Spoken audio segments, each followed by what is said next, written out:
Gentlemen, I can't tell you how honored I am to have the opportunity to have this discussion with you all this morning.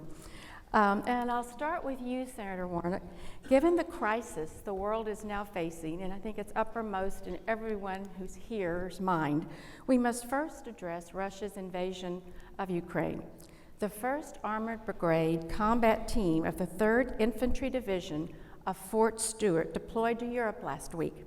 And it's the first time in a very long time that an ABCT has rapid deployed as part of a contingency operation.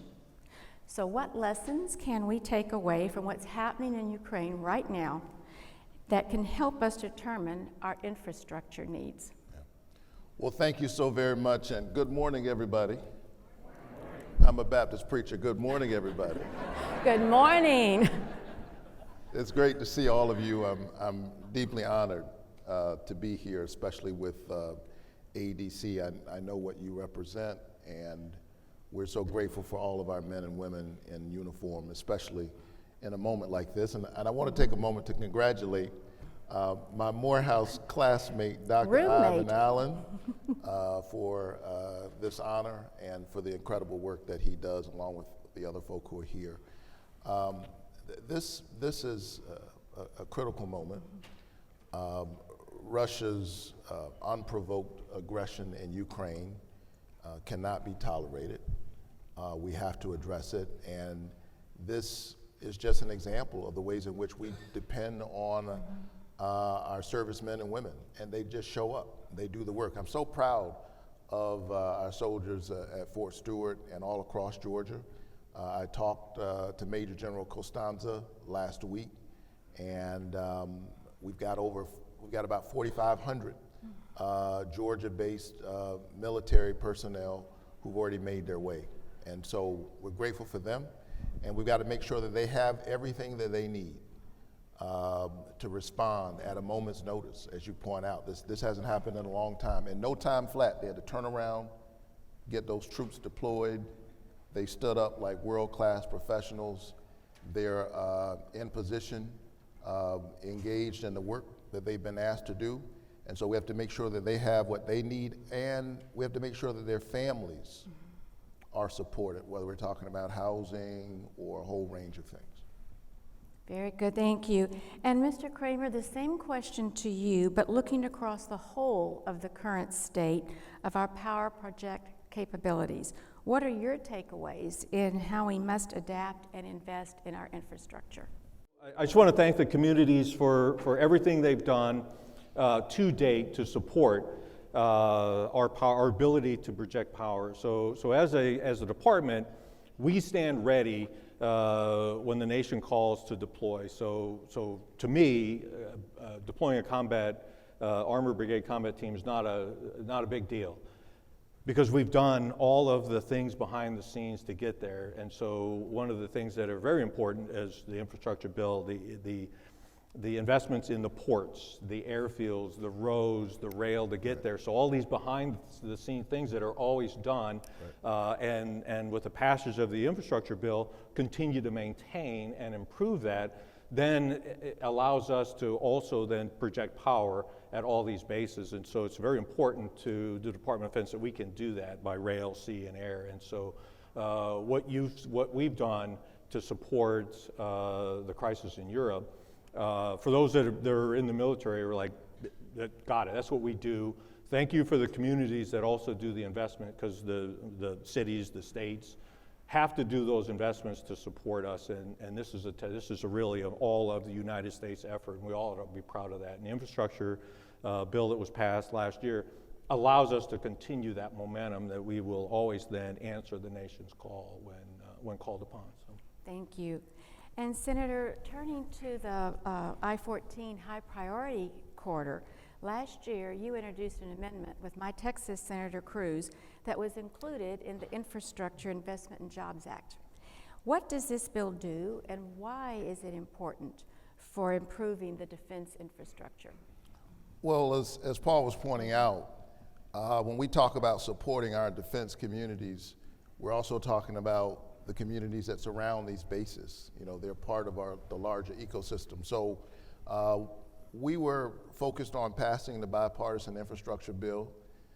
First of all, I'm very grateful that we were able to get that done. We've been talking about infrastructure in this country for a long time. This is the largest infrastructure bill we've seen in at least a generation.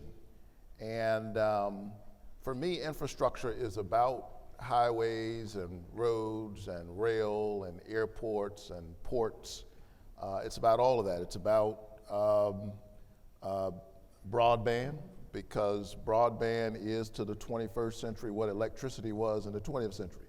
So if you're talking about deploying troops to Europe, or just the work of farmers across Georgia surrounding those communities, we've got to strengthen our infrastructure. And larger than that, it's really about the spirit, I think, of the country. You know, it's about the home that we share together. And broken infrastructure, in a way, I think, is a reflection of the brokenness in our politics, brokenness in spirit, that somehow we've got to be able to come together, at least, and support the house that we live in. So I was very proud to join with your Texas Senator, Ted Cruz. We were trying to get I-14 done, named a priority corridor, which pushes us one step forward to getting it done.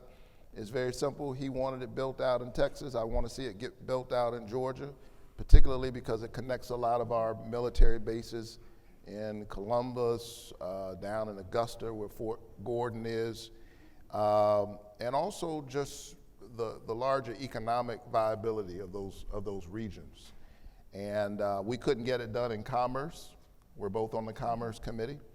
And so on the night that the bipartisan infrastructure bill was passed, Senator Cruz stood up and made an argument for why he thought I-14 needed to be named a priority corridor.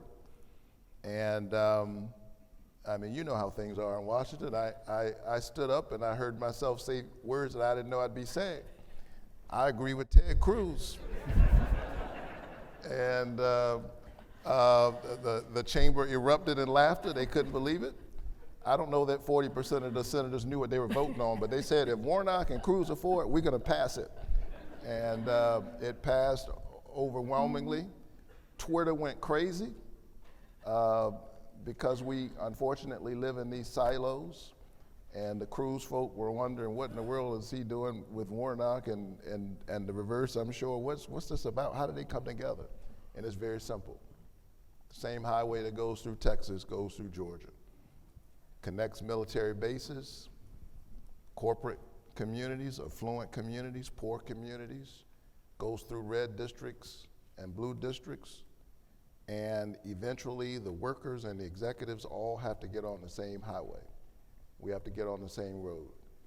And so I see my job as a legislator is trying to find that road that runs through the center of our humanity, that's bigger than politics. And certainly we ought to be reminded in this moment that there's some things bigger than that, and we've got to do it. So very honored that we were able to get us one step closer to building out that road. Very good, thank you. And Mr. Cramer, building on the Senator's remarks concerning logistics, we're seeing in Ukraine right now the Russian army struggle to maintain their supply lines.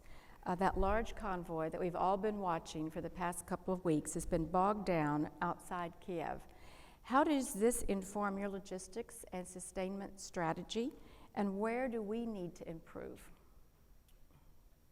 So the whole Russian convoy, that's their own problem, and it's borne by, you know, things that got them to where they're at. Our logistics, again, our infrastructure is all based on, you know, how we have always planned and designed our deployment platforms around, and so our ability to project power is not just that combat power you see in the form of tanks and human beings as a weapon of democracy for us, but all of the behind-the-scenes things that go into those movement of the classes of supply. You know, are within the Department of Defense. We have Defense Logistics Agency that's always constantly planning on a global scale. Our combatant commands have plans in place where they've already envisioned some of these things, and the logistics tail that goes into supporting Those things are known. So again, it's this exercising of the muscles that we've always talked about having, and this is, a testament of all of the planning that goes on virtually every day across the globe to project the combat power of the United States to the point in time that our leaders want it. And so. Thank you. And I think, Senator, if we turn from now the current situation, but really change and look towards the future, and we always talk about the force of the future, how will our concept of a defense infrastructure need to evolve to meet the needs of the 21st century force and fight? And how can Congress play a role in ensuring that our military maintains the ability to deploy rapidly to anywhere in the world? Yeah, we have to make sure that our forces have what they need. And I was very active in that work. We got a lot of things done through the NDAA recently, about $320 million for our bases in Georgia. In addition to that, we're able to get a number of provisions through congressionally directed spending, i.e. earmarks, in areas that we needed work done. But as I pointed out, in addition to supporting the military bases or the folks who are in uniform, we have to support our larger infrastructure, the roads, the ports, the highways, the broadband. And so I think the bipartisan infrastructure bill is an important move in that direction. I'd like to see us be able to get more done in that regard. And in addition to that, just making sure that our families, our military families, have what they need. I mean, you think about folks being deployed all of a sudden. A few weeks ago, they didn't know they'd be going to Europe. And then, the folks, they gotta go. Well, what does that mean for the kids who are in that house? The arrangements that have to be made, the spouse who's left behind. So we've got to make sure that our base housing is up to par, which is why I've been addressing this issue through our housing allowances for folks in the military. We've got to make sure that spouses can be employed, that they are able to make a livable wage. All of these things, I think, are part of building the kind of infrastructure, in the largest sense of the word, that is helpful for our national security and maintaining the morale of our troops. Thank you. And Mr. Cramer, following up on the senators discussing the force of the future, base of the future is something you and ADC have been talking about for years. We know that it's a continuously evolving concept, but what does it mean to you today after what we've been witnessing the past few weeks? And what's your crystal ball tell you about what it's going to mean in the coming 5 to 10 years? So that's a great question, yeah, because we've talked about the base of the future for about 2 decades now. And so we've actually passed up our base of the future 2 times, and we've yet to figure out what it looks like. So I would just say, I don't know that anybody that sits in this room can tell you what the base of the future looks like, but I will tell you that, to the senator's points, regardless of what that looks like, we're going to have families that live on base, families that live in the communities, and we have to have a support infrastructure for not just the family, but the children, an education system, because whether we want to admit it or not, serving in the military is becoming a family business, and a large percentage of the current folks in uniform have a family member that was in a uniform. So we've got to take care of those that want to take care of our nation. And that's first and foremost, regardless of where we're going. So I think what we really are learning as we move into whatever this future base looks like is that we're going to continue to rely more and more on the communities that support our bases, regardless of whether it's Army, Navy, Air Force, Marine, Space Force. We rely on the communities to deliver electricity, water, and in a lot of cases take care of our wastewater. And so those connectivities have to increase. I agree with Senator. 5G, as we looked at, that is the future as we're connecting things and we're starting to use data to inform our decisions with artificial intelligence, machine learning. all that comes with, and it's a lot of things you want to send over a single pipe. So we've got to increase the capacity of that pipe to send those data to the point where you want to make the decision. So 5G is very important as we move forward, and getting that on base, it helps with remote jobs. It helps, the ability to deploy, and so that's kind of the muscle fabric there.